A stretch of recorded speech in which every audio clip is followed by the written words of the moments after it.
ನಮಸ್ಕಾರ ಸ್ನೇಹಿತರೆ, ಇದು ನಮ್ಮ 77ನೇ ಭೇಟಿ. ಇಂದು ನಾವು ಅದು ಒಂದು ಪದ ಎರಡು ಪದ ಅಂತ ಹೇಳೋಕ್ಕಾಗಲ್ಲ, ಅದು ಒಂದು ಪದಗುಚ್ಛ. ಅದನ್ನು ನಾವು ಇಂಗ್ಲೀಷ್ ಮಾತಾಡೋದಕ್ಕೆ ಅನೇಕ ಪದಗಳು ಬೇಕಾಗ್ತದೆ. ನಾವು ಕನ್ನಡದಲ್ಲಿ ಹೇಳಿದಾಗ ಇಂಗ್ಲೀಷ್ನಲ್ಲಿ ಹೇಳಿದ್ರೆ ಕೆಲವು ಸಾರಿ ಅಷ್ಟೊಂದು ಚೆನ್ನಾಗಿರಲ್ಲ. ಅದು ಇಂಗ್ಲೀಷ್ ಥರದಲ್ಲೇ ಹೇಳಿದ್ರೆ ಭಾಳ ಚೆನ್ನಾಗಿರುತ್ತೆ. ನೋಡಿ, ಇವತ್ತು ನಾನು ಆರಿಸ್ಕೊಂಡಿರೋದು ನಾಟ್ ಓನ್ಲಿ. ಅದಿಷ್ಟೇ ಅಲ್ಲ, ಇದನ್ನು ಸಾಮಾನ್ಯವಾಗಿ ಕೇಳ್ತಿರ್ತಾರೆ. Use in your own sentences ಅಂತ ಈ ಥರದ ಕೆಲವು ಕೊಡ್ತಾರೆ. ನಿಮ್ಮ ಸ್ವಂತ ವಾಕ್ಯಗಳಲ್ಲಿ ಬರೆಯಿರಿ ಅಂತ. ನೋಡೋಣ ಅದನ್ನು ಹೇಗೆ, ಇದರಿಂದ ಏನು ಉಪಯೋಗ. ನೋಡಿ, ಇಲ್ಲಿ ಈ ನಾಟ್ ಓನ್ಲಿ ಅನ್ನೋದನ್ನು ಎಲ್ಲಿ ಬಳಸಬೇಕು, ಹೇಗೆ ಬಳಸಬೇಕು ಅಂದರೆ, ಒಬ್ಬ ವ್ಯಕ್ತಿ ಅಥವಾ ವಸ್ತುವಿನ ಒಂದೇ ರೀತಿಯ ಗುಣಗಳನ್ನು ಫಸ್ಟ್ ಒಂದು ಭಾಗ ತಗೊಳ್ಳೋದು, ಇನ್ನೊಂದು ಭಾಗ ತಗೊಳ್ಳೋದು. ಎರಡನೇದು ಮೊದಲನೇದಕ್ಕಿಂತ ಉತ್ತಮವಾಗಿರಬಹುದು ಅಥವಾ ಸಮಾನವಾಗಿರ್ಬೋದು. ಅದು ಪಾಸಿಟಿವ್ ಆಗಿರ್ಬೋದು ಅಥವಾ ನೆಗೆಟಿವ್ ಆಗಿರ್ಬೋದು. ಅಂದರೆ ಹೆಚ್ಚಿನ ಸಂದರ್ಭಗಳಲ್ಲಿ ಪಾಸಿಟಿವ್ ತಗೋತಾರೆ, ನೆಗೆಟಿವ್ಗೂ ತಗೋಬಹುದು. ನೋಡೋಣ ಈಗ ಹೇಗಿದೆ ಇದು. ನೋಡಿ, he is not only intelligent but also hard worker.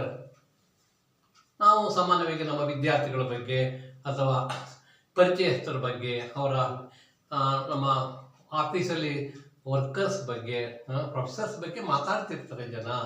ಅವರು ಇಂಟೆಲಿಜೆಂಟ್ ಇದ್ದಾರೆ ಅಷ್ಟೇ ಅಲ್ಲ, ಅದರ ಜೊತೆಗೆ ಹಾರ್ಡ್ ವರ್ಕರು. ಒಬ್ಬ ವಿದ್ಯಾರ್ಥಿ ಆತ ಬುದ್ಧಿವಂತ ಅಷ್ಟೇ ಅಲ್ಲ, ಜೊತೆಗೆ ಹಾರ್ಡ್ ವರ್ಕರ್, ಶ್ರಮ ಪಡ್ತಾನೆ.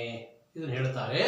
ನೋಡಿ, ಇದನ್ನು ಯಾರು ಬೇಕಾದರೂ ಹೇಳ್ಬೋದು ನಾವು. ಅಂದರೆ ಸಾಮಾನ್ಯವಾಗಿ ಬುದ್ಧಿವಂತನೂ ಆಗಿದ್ದು ಶ್ರಮ ಪಡುವಂತಹ ವ್ಯಕ್ತಿಗೆ ಇಂಗ್ಲೀಷ್ನಲ್ಲಿ ಹೀಗೆ ಹೇಳ್ತಾರೆ.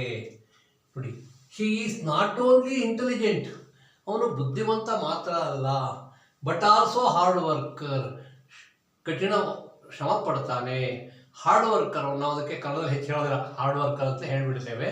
ಅವನು ತುಂಬ ಶ್ರಮ ಪಡ್ತಾನೆ, ಅವನು ಜಾಣನೂ ಹೌದು, ಶ್ರಮಿಕನೂ ಹೌದು. ಇಂಥವ್ರಿಗೆ ಫ್ಯೂಚರ್ ಚೆನ್ನಾಗಿರುತ್ತೆ. ಸಾಮಾನ್ಯವಾಗಿ ಇಂಟೆಲಿಜೆಂಟ್ ಆಗಿದ್ದು ಹಾರ್ಡ್ ವರ್ಕರ್ ಇದ್ದರೆ ಸಾಮಾನ್ಯವಾಗಿ ಅವರ ಜೀವನ ಸುಖಮಯವಾಗಿರುತ್ತೆ, ನನ್ನ ಗಮನಕ್ಕೆ ಬಂದ ಹಾಗೆ. ಈ ಎರಡನೇ ನೋಡಿ, ಯಾರು ಹೆಣ್ಮಕ್ಳು, ಅದರಲ್ಲಿ ಮದುವೆಗೆ ಬಂದ ಹೆಣ್ಮಕ್ಳು ಮಾತಾಡ್ತಾ ಹೇಳ್ತಿರ್ತಾರೆ. ಈಗ ಪರಿಚಯಸ್ಥರು ನೋಡಿ, she is not only beautiful, ಆ ಹುಡುಗಿ ರೂಪವತಿ ಮಾತ್ರ ಅಲ್ಲ, ಬಟ್ ಆಲ್ಸೋ ಗುಡ್.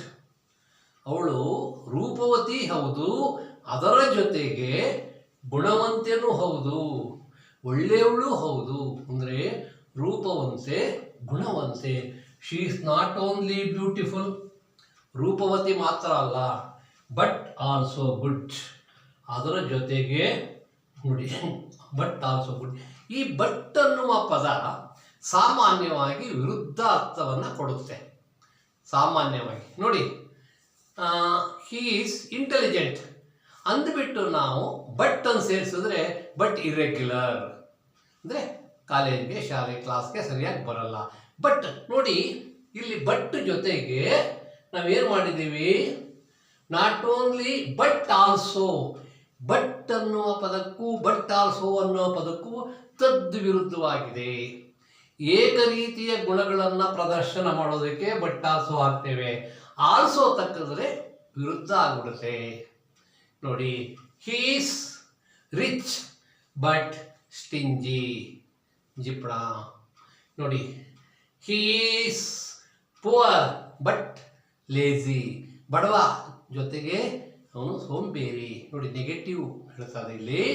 ಇದು ನೋಡಿ, ಇವೆಲ್ಲವೂ ಒಂದೇ ರೀತಿಯ ಗುಣಗಳನ್ನು, ಬಟ್ ಆಲ್ಸೋ ಬಂದರೆ ಏಕ ರೀತಿಯ ಗುಣಗಳನ್ನು ಎರಡು ವಸ್ತುಗಳಿಗೆ ಅಥವಾ ಎರಡು ವ್ಯಕ್ತಿಗೆ, ಒಂದೇ ವ್ಯಕ್ತಿಗೆ ತೋರಿಸೋದಕ್ಕೆ ನಾವೇನು ಹೇಳ್ತೀವಿ, ಬಟ್ ಆಲ್ಸೋ ಹಾಕ್ತೇವೆ. ಬಟ್ ಮತ್ತು ಬಟ್ ಆಲ್ಸೋ ಬಹಳ ಅರ್ಥ ವ್ಯತ್ಯಾಸ ಇದೆ. ಬಟ್ ಹೇಳಿದ್ದೇನೆ ನೋಡಿ, he is not only intelligent but also hard worker. ಆತ ಬುದ್ಧಿವಂತ ಮಾತ್ರ ಅಲ್ಲ, ಶ್ರಮಕ್ಕನೂ ಹೌದು, ಶ್ರಮಜೀವಿಯೂ ಹೌದು, ಕಷ್ಟಪಟ್ಟು ಓದ್ತಾನೆ. ಆ ಹುಡುಗ ಬುದ್ಧಿವಂತ ಅಷ್ಟೇ ಅಲ್ಲ, ಅದರ ಜೊತೆಗೆ ಕಷ್ಟಪಟ್ಟು ಓದ್ತಾನೆ. ಮತ್ತು ಇನ್ನು ಕೆಲವರು ನೋಡಿ, ಆತ ಇಂಟೆಲಿಜೆಂಟು, ಯಾರೋ officer, teacher, intelligent but also hard worker. ಆಫೀಸಲ್ಲಿ ಯಾರೋ ವರ್ಕರ್, ಕೇಸ್ ವರ್ಕರ್ ಹೇಳ್ತಾರೆ ತುಂಬ ಇಂಟೆಲಿಜೆಂಟು ಮತ್ತು ಕಷ್ಟಪಟ್ಟು ಕೆಲಸ ಮಾಡ್ತಾರೆ. ನೋಡಿ, she is not only beautiful, ಆಕೆ ರೂಪವತಿ ಮಾತ್ರ ಅಲ್ಲ, ಬಟ್ ಆಲ್ಸೋ ಗುಡ್, ಒಳ್ಳೆಯವಳು ಕೂಡ. ಗೊತ್ತಾಯ್ತಾ? ರೂಪವತಿ ಮಾತ್ರ ಅಲ್ಲ ಆಕೆ, ಒಳ್ಳೆಯವಳು. ನೋಡಿ, she is not only beautiful but also good. ಬರೀ ಗುಣವತಿ ಮಾತ್ರ ಅಲ್ಲ, ಅದರ ಜೊತೆಗೆ ಗುಣವತಿಯೂ ಹೌದು. ರೂಪವತಿ ಮತ್ತು ಗುಣವತಿ ಅಂದರೆ ನೋಡೋಕ್ಕೆ ಚೆನ್ನಾಗಿದ್ದಾಳೆ, ಒಳ್ಳೆಯ ಹುಡುಗಿ. ವಯಸ್ಸಾದವರಾದರೆ ಒಳ್ಳೆಯವರು ಅಂತ ಹೇಳ್ಬೋದು. ಬಹುಶಃ ಇದು ತಮಗೆ ಬಂದಟ್ಟಾಗಿದೆ. ಇದನ್ನು ಸಾಮಾನ್ಯವಾಗಿ ಮಕ್ಕಳಿಗೆ, ಹೈಸ್ಕೂಲ್ ಮಕ್ಕಳಿಗೆ ಇಂಗ್ಲೀಷ್ ಮೀಡಿಯಮಲ್ಲಿ, ಕನ್ನಡ ಮೀಡಿಯಮಲ್ಲಿ ಬಹುಶಃ SLC ಲೆವೆಲ್ಗೆ, PU ಲೆವೆಲ್ಗೆ ಕೇಳ್ತಾರೆ. PU ಲೆವೆಲ್ಗೆ ಇದಿಲ್ಲ, ಹೈಸ್ಕೂಲ್ ಲೆವೆಲ್ಲಿ ಇದೆ ಇದು. ನೋಡಿ, he is not only intelligent but also hard worker. ಇದು ನಮ್ಗೆ ಇಂಗ್ಲೀಷ್ ಗೊತ್ತಾಗ್ಬಿಟ್ರೆ ಸಾಕು. He is not only intelligent but also hard worker. He is not only good but also ಸಬ್ಮಿಸಿವ್. ಒಳ್ಳೆಯವರು ಆ ಥರದ್ದು ಹೇಳ್ಕೊಂಡು ಹೋಗ್ಬೋದು.